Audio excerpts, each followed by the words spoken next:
Welcome to doctor Mukesh versus commerce classes channel. अभी थोड़ी देर पहले जो वीडियो डाली थी उसमें कुछ बेसिक अकाउंटिंग टर्म्स रह गई थी किसी कारण से। मैं उन टर्म्स को आपके प्रयोग के लिए डाल रहा हूं ताकि आप इन टर्म को सीख सको और एग्जाम में उन टर्म्स को अटेम्प्ट कर सको। जो पहले जो टर्म है वो है माल, गुड्स। ये ऐसी चीजें होती हैं, ऐसी वस्तुएं होती हैं जो व्यापारी माल को दोबारा, उस चीज को दोबारा बेचने के पर्पज से उसको खरीदता है। जैसे फर्नीचर का व्यापारी अगर फर्नीचर खरीदता है तो उसके लिए वो माल कहलाएगा। अगर वो कोई और चीज खरीदता है, जैसे फर्नीचर का व्यापारी मशीन खरीदता है तो मशीन उसके लिए संपत्ति कहलाएगी। फिर है स्टॉक या रहतिया या स्कंध, और इंग्लिश में स्टॉक। स्टॉक, जो माल वर्ष के अंत में बिना बिके रह जाए उसे स्टॉक या रहतिया या स्कंध कहते हैं। स्टॉक दो प्रकार का होता है, ओपनिंग स्टॉक, क्लोजिंग स्टॉक। जो माल वर्ष के शुरू में बिना बिके रह जाता है वो ओपनिंग स्टॉक कहलाता है, और जो माल वर्ष के अंत में बिना बिका रह जाए वो क्लोजिंग स्टॉक कहलाएगा।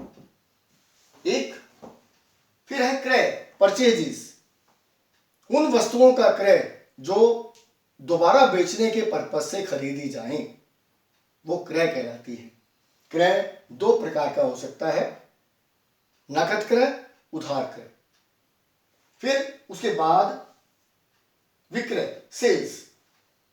जो माल, बनाया हुआ माल अगर बेचा जाता है, किसी व्यापारी द्वारा माल बनाकर बेचा जाए, उसके बेचने को ही विक्रय कहते हैं। और विक्रय भी दो प्रकार का होता है, एक नकद क्रय, नकद विक्रय, और एक उधार विक्रय। फिर है व्यावसायिक लेन देन, बिजनेस ट्रांजैक्शंस। व्यवसायी द्वारा दिन प्रतिदिन जो काम किए जाते हैं, उधार माल खरीदना, उधार माल बेचना, नकद बेचना, नकद खरीदना और किसी प्रकार के और लेन देन करना, ये कहलाते हैं बिजनेस ट्रांजैक्शंस। लेन देनों के कारण व्यवसाय की संपत्ति और दायित्वों में परिवर्तन आ जाता है। जैसे हमने कोई संपत्ति खरीदी तो परिवर्तन क्या आएगा, संपत्ति और दायित्वों में परिवर्तन ये आएगा स्टूडेंट्स कि हमने संपत्ति खरीदेंगे तो संपत्ति तो हमारी बढ़ जाएगी और हमारा कैश घट जाएगा। अगर मान लो हमने उधार खरीदी है संपत्ति तो हमारे लेनदार बढ़ जाएंगे और संपत्ति बढ़ जाएगी। तो इस प्रकार हर एक लेन देन से व्यवसाय की संपत्तियों और दायित्वों पर असर पड़ता है, फर्क पड़ता है। फिर है क्रय वापसी, परचेज रिटर्न।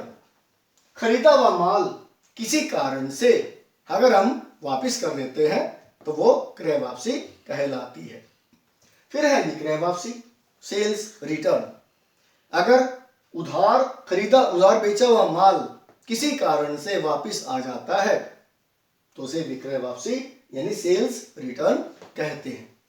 फिर है लाभ, किसी घटना के परिणाम स्वरूप व्यवसाय में होने वाले फायदे को गेन कहते हैं, लाभ कहते हैं।